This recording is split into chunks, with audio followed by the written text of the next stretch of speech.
最近有唔少業主同我抱怨，話啲屋喺淡季嘅時候好難可以租到出去。大家好，我係 Steven，今日嚟同大家講下，除咗係6月至9月呢一個旺季嘅時間，其他月份大家點樣可以放到間屋出去呢？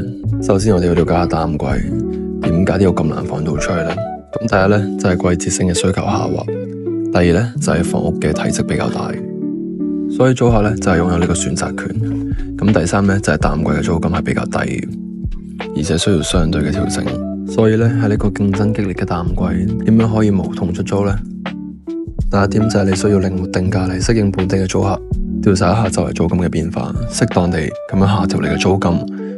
呢度有一個好重要嘅一點，就係你對租金嘅 expectation 要降低。如果你仲 FF 你嘅租金可以同旺季一樣嘅話，好大可能你嘅房呢就會空出嚟1至2個月嘅。第二點就係你哋應該利用呢個空租嘅時段去 upgrade 下你哋間房。啱啱都提到啦，呢個租屋嘅市場呢喺淡季嘅時候係租客嘅市場。如果你哋預算充足，可以適當咁樣翻新下你哋間屋；如果預算比較tight嘅話，可以買埋新嘅家具。尤其係 sofa、窗簾啊呢啲小家品嘅話，可以提高你間屋嘅吸引力。咁第三個呢，就係靈活嘅租期。喺淡季嘅時候呢，你係唔會想擁有一個1年嘅合約嘅，因為下年結束嘅時候呢，你仲喺淡季，所以你應該去接受去揾一啲可以短租嘅租客。雖然會承擔一啲風險，但佢可以幫你將個租期褪到去旺季。咁你每一年嘅租賃煩惱就可以畫上句號。喺旺季不斷咁樣去揾新嘅租客，然後去 achieve 你最高嘅租金。當然啦，前提係英國嘅租賃法唔好亂改嘅情況之下。第四點就係多渠道去發一啲推廣。有好多業主呢，繼續去 OpenRent、Gumtree 呢啲網站去鋪啲嘢出嚟，但佢哋都有啲弊端。畢竟呢啲呢唔係付費嘅專業平台。OpenRent 呢，其實有好多呃人嗰啲會專登過嚟問，可唔可以將你間屋租落嚟，跟住然後去做一個 professional 嘅 netting、Airbnb 等等。有好多公寓呢，其實係唔容許嘅，所以賺晒你嘅時間啫。有啲租客呢，係會從 OpenRent 過嚟，好多其實都需要呢個 government support。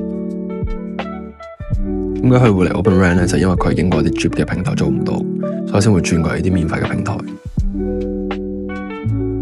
揾到願意肯租房俾佢哋嘅人。咁最後一個 tips 就係，如果真係冇辦法租咗出去嘅話，咁就揾一啲 professional 嘅 agent，利用佢哋嘅平台，例如 On the Market 啊、Zoopla 同埋 Rightmove 呢啲付費嘅打廣告嘅。好多人英國人都會上面去從呢啲 cheap 嘅平台上面揾屋。如果你係本地嘅英國業主嘅話，你哋唔一定需要 agent 嘅 full management service 嘅，你可以直接揾佢哋幫你出租咁樣都 OK。如果你係海外業主嘅話，我建議你利用呢啲 agent，因為咧你人在海外其實好難管理自己間屋嘅，可能你間屋第一年冇問題，第二、第三年已經出現咗好多問題噶啦。有呢啲專業人士去幫忙管理你間屋嘅話，呢間屋嘅租賃期年限會更加長。簡單嚟講，佢會更加襟，唔使5年就翻新一次，可能係10年先翻新一次。咁翻新嘅呢一筆錢咧，又可以慳翻落嚟。每一次去揾我幫手出租佢哋房嘅房東咧，其實都好多。如果你哋需要幫手嘅話，歡迎你哋嚟 DM 我，記得 follow 我 IG、YouTube 同埋 Facebook。下一次話俾你哋聽點樣可以避免空置期嘅損失。拜拜。